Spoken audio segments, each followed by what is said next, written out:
Cheers. Cheers. Thank you for coming on. New experiences. Yeah. It's my pleasure to be here. To new experiences. Today on the potty we have Sven, who is somebody who inspires me to live as the highest timeline version of myself, I'll say. I feel like you're somebody who just doesn't talk about doing the thing, you just do it and you're consistent with it. A vision of fucking health. Yeah. So it's very inspiring for me, and I'm so stoked to have you on to be able to chat a little bit about habits and breaking shitty habits. So I thought I'd start off with, what does a day in your life look like? I wake up between 5 to 6 a.m.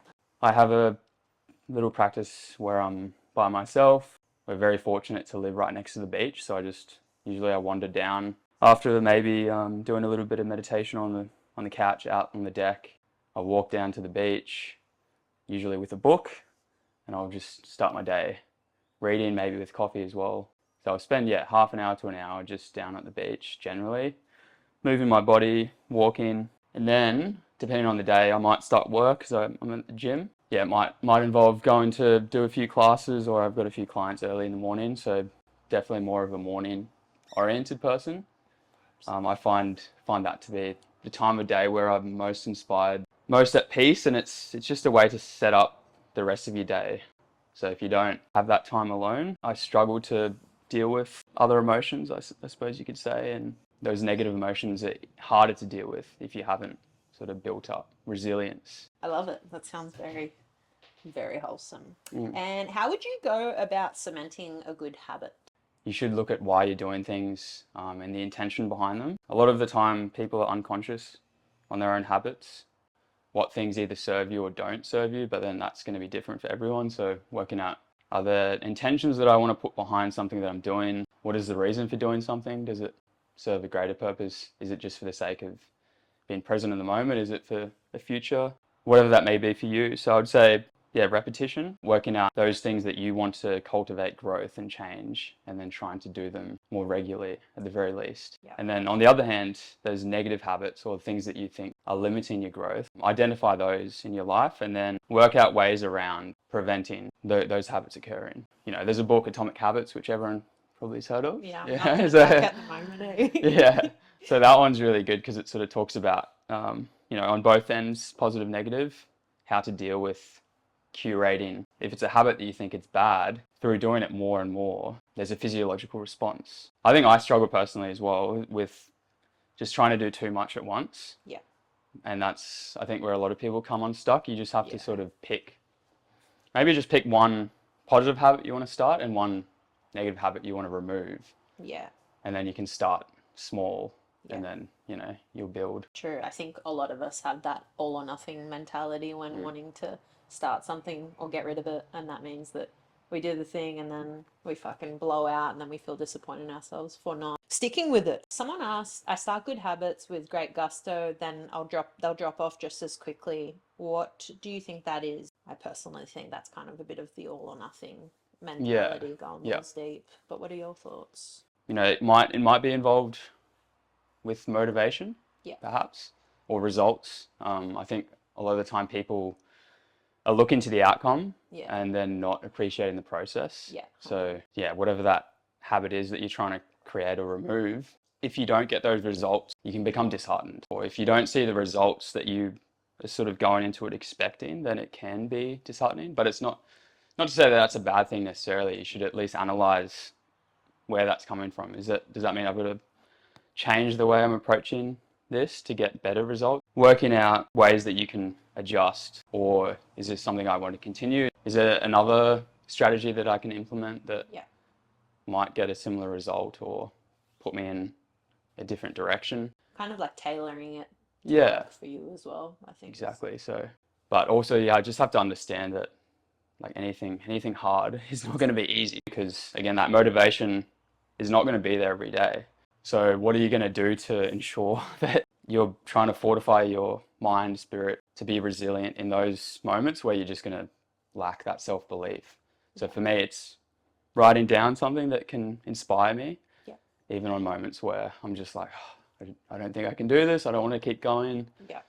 That's really helped me. is this for like, for example, exercise or food habits, or Yeah, well, it can an be example? anything under the sun. Could be something to do with relationships, right? Maybe you overthink.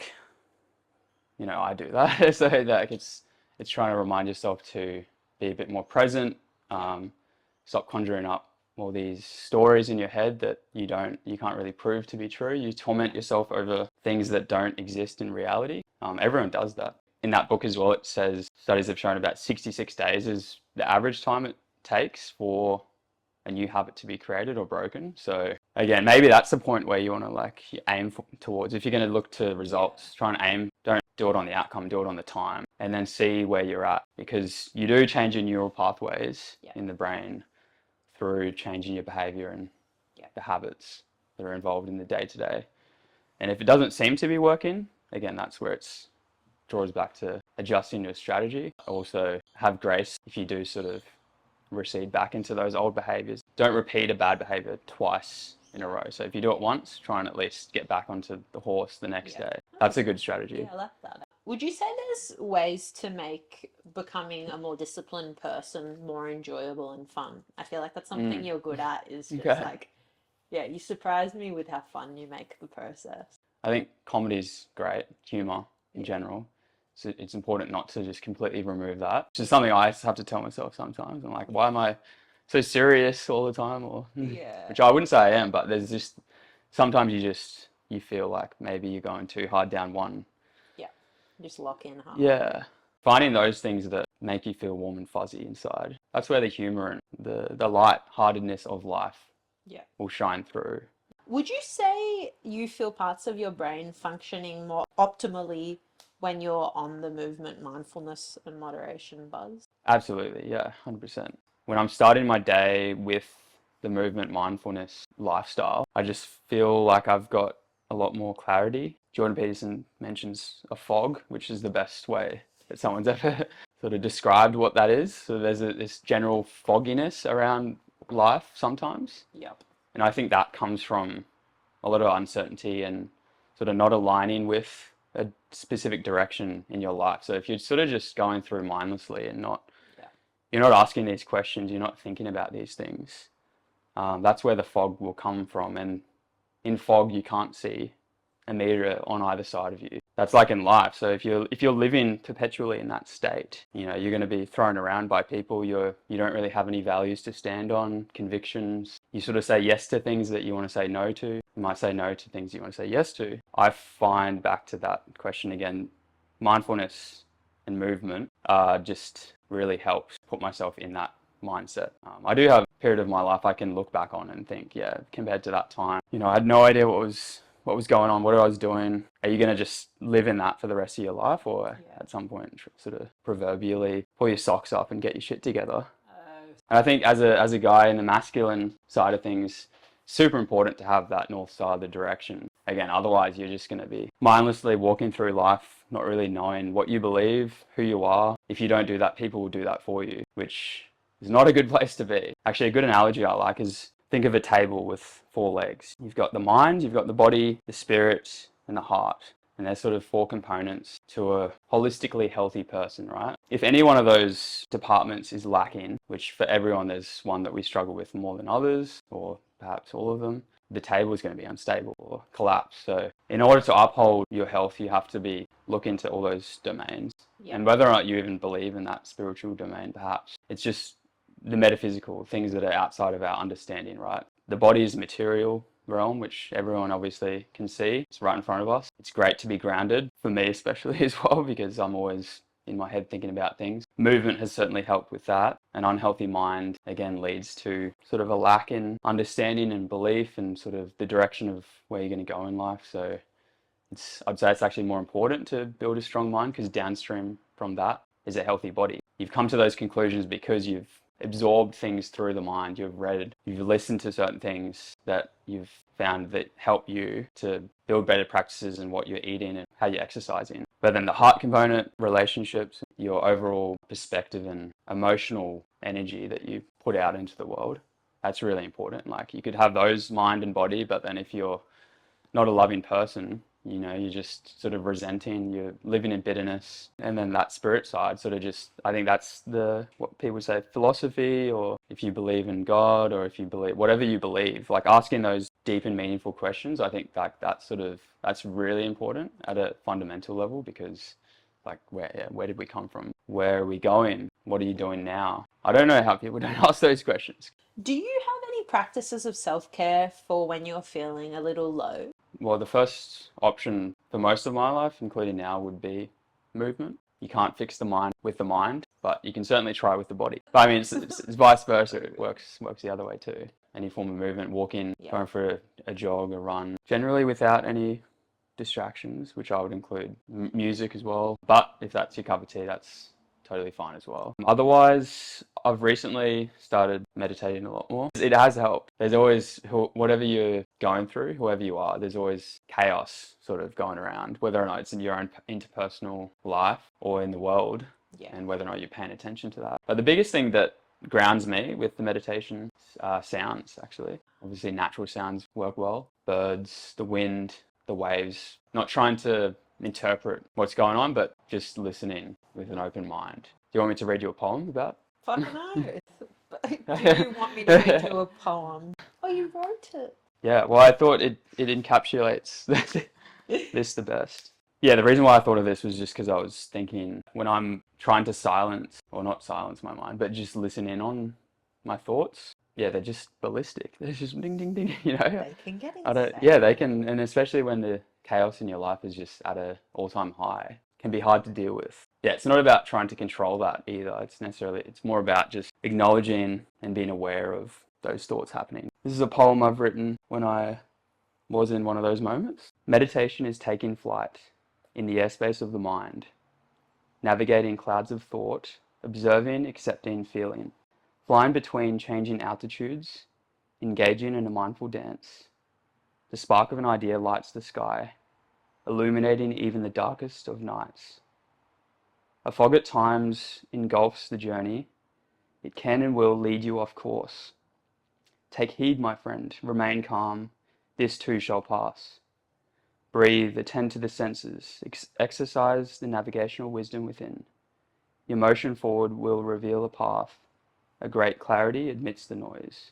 I love that. That's precious hours. I feel like that's like such a theme at the moment. Is for so long I thought that I was the only one resisting and having trouble, and I thought I was just wrong. Like my makeup was just like weird, and then I realized that everyone was fighting the same kind of battles. And I think we're talking about it a little more now as well. But yeah, stunning. Absolutely. Me likey. We've talked a little bit about this, but I wanted to know like what mindfulness would look like for you. If you're just sort of taking the time to be present and just observe and not trying to break down what you're seeing, but you're just appreciating, curating awe, living in wonder at the world, looking. That's why I think nature just in general is such a great healer. You're in awe, so that's a very positive emotion, positive place to be. You're curious. You're open to the possibility of the unknown because you just can't explain it. Looking at the stars, the vastness of the universe, what's out there. It's honestly so cool to think about if you just sit down to look up. And I say all these things and I do them, but I still have my days where I struggle a lot. That's where the discipline is really good, and the maxims, the things to inspire you, because there's a lot of days where you're just like, oh man. I like the quote, the hardest battle that you'll fight is the one no one is watching. Yeah. Oh, I know that one. Yeah. That's why it's important to try and have a group that is sort of pushing your growth. Yeah. Because again, that other quote of you're the combination of the 5 people you spend the most time with. Or look at the people you surround yourself with and you'll see your future. I started a new book yesterday, which I'm frothing, but they said we all need a psychologist and we all need like to be our own psychologist too. So we all need 2 psychologists. So I thought that was cool. I love the term everything in moderation, including moderation. Do you have any cheeky vices or compulsions that you're trying to shake at the moment? I'm going to be honest, for a lot of my life, I've struggled with porn, and I don't know, it's one of those things that I guess it's a taboo topic to talk about. No, there's some honestly. questions about porn, so it's good. Okay, yeah. There's both sides of the spectrum, sort of saying like, there's nothing wrong with it. It's a release, it's doing all these things, and then there's the other conservative fundamentalist perspective of like, oh, it's horrible, it's the devil. So my relationship with it for most of my life has been a more compulsive, and it's not to say that a sex drive is a bad thing, because Yep.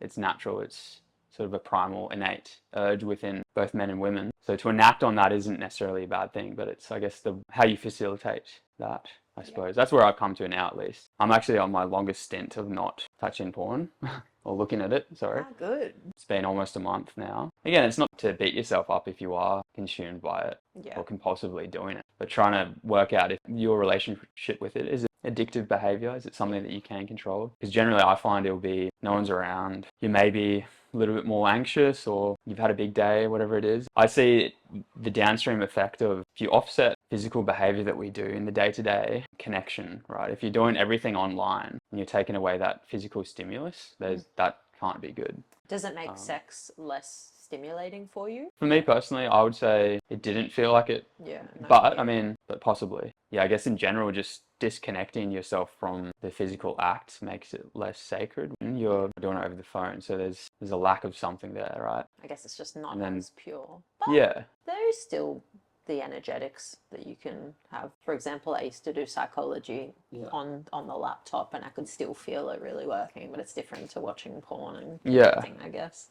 I'd say for men, it definitely changes our psychology around the Yeah. objectification. This incel culture on one end, where guys that are involuntarily not able to have sex, and then the other side of women making money, monetizing their bodies for these guys, assuming they're watching this content, because that's probably your customer base, right?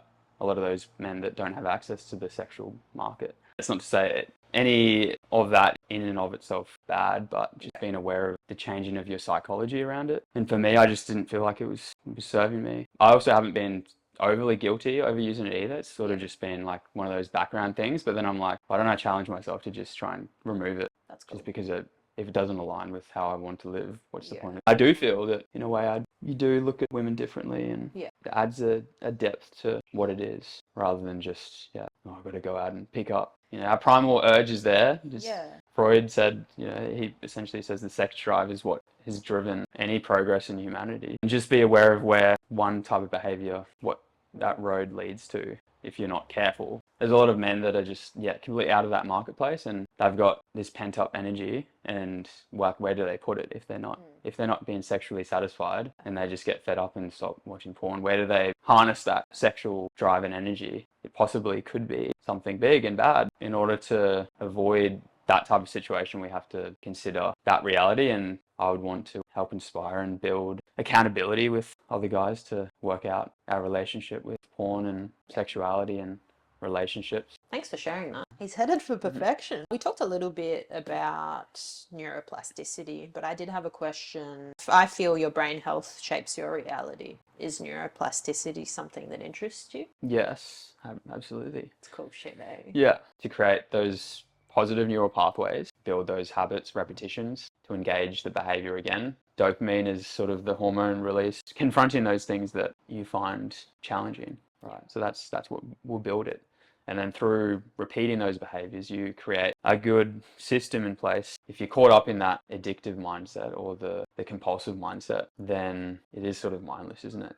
People are shown to be able to build new pathways super late in their life. So it's not impossible at any point. There was a question about binge eating at night. There was a girl who is having a little bit of trouble with that, and I wondered if you had any tips. Well, it could be a case of lacking in certain nutrients, perhaps. Even contact naturopath nutritionist, someone that can help giving you a better outlook and being honest about it, and then working out if it is a deficiency in something, how can I change that? For me, what's worked is removing whatever it is, make it invisible. I think my biggest tip was realizing that all eating is emotional. A lot of the time binging is an emotional thing because you're searching for that dopamine and you want a quick hit. When I realized that, it changed everything for me. So eating enough, definitely super important. Yeah. But then, working out when it is that you're going to binge and catching it before you do, and potentially having a journal about what's going on internally just before that binge, seeing if you're trying to fill a void of some description. If it's this like process that's happening every day, it's a good thing to just tune in and just see and have like a support person for that. Being kind to yourself. Well, that's like, exactly there's going to be relapses, undoubtedly. So I'm definitely not a proponent of going all or nothing. Well, thank you so much for your time. Thanks for having me. Absolutely. Killed it.